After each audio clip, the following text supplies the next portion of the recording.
Okay, there is the sled, the 1200 skidoos on the carbon fiber frame with XP plastics.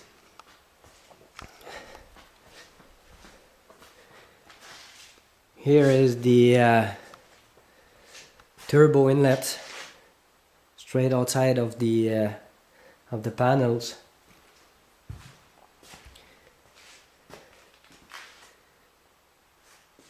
You can see the frame. This is the fuel tank at the rear of the seat, and this is the back end of the sled with I used the 137 inches cooler, so and it's a 144 frame with a 144 track on it. So the back of the sled can be trimmed and shortened easily if someone needs to run a short sled. The skid is done from stock rails that I did my own modification to add my own 8 inches rear wheel, and it's my own design for the sway bar inside the suspension.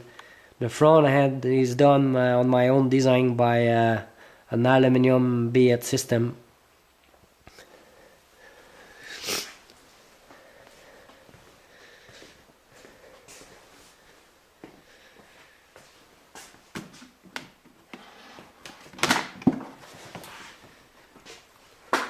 This is the right side panels. It's a stock chain case. I'm using a very small battery for a light purpose, for drag racing, you know.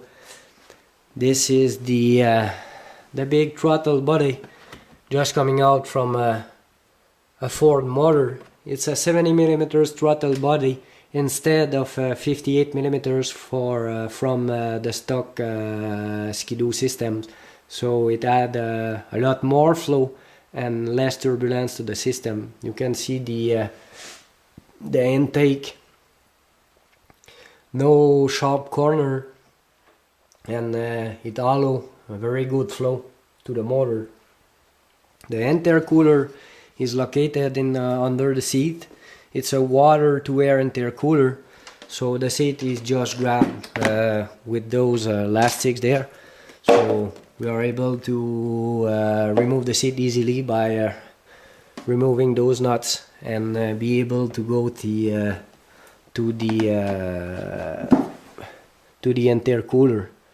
Fuel pump is there, easy place to go. This is a small tank that are connected to a primer. This tank is filled with pump fuel, and it allows better cold start because this is a low compression motor. So cold start with straight C16 with a low compression motor is pretty hard. So it helps for having better cold start. This is the front end suspension.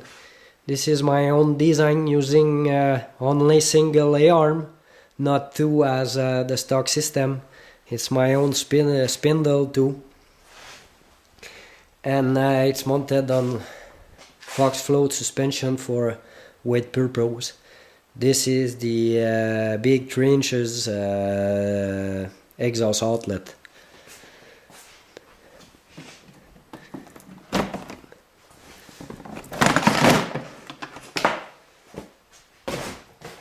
Here is the inside. You can see amazing job on the headers.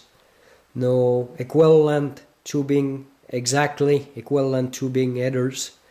So no big elbow, nothing to break the flow going to the turbo.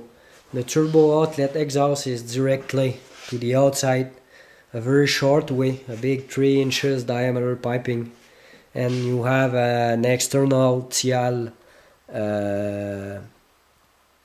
wastegate right there that are cooled with engine coolant.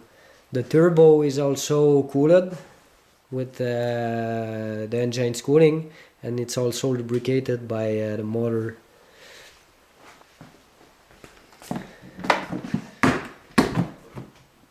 Here is the clutch systems. It's a Supreme tool 8 arms, but I'm only use 4 arms. I never found that the 8 arms worked better than the 4 arms, so I'm still running with 4 arms. I just removed the 4 small arms and I'm only running with the 4 bigger arms.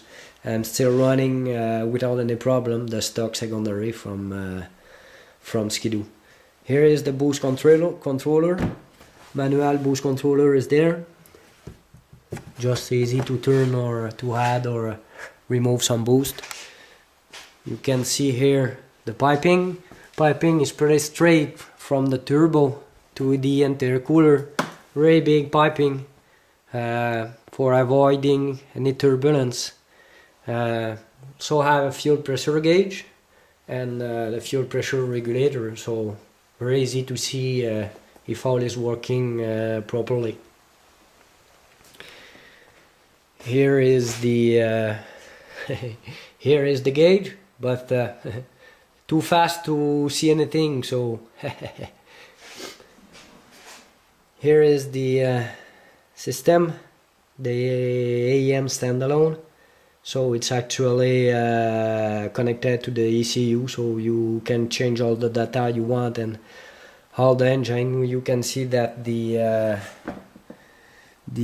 are actually online with the battery voltage and the coolant temperature at 68. You can see the EFR, so when the engine is running you're able to see all what you want, and it's on those tables that you adjust the fuel and the timing, and you have all the tables, so you just play in the table to add or remove more fuel or add timing or what you do. And there is also a feature for data logging, so after some passes you're able to read all the information coming from the sensor of the motor.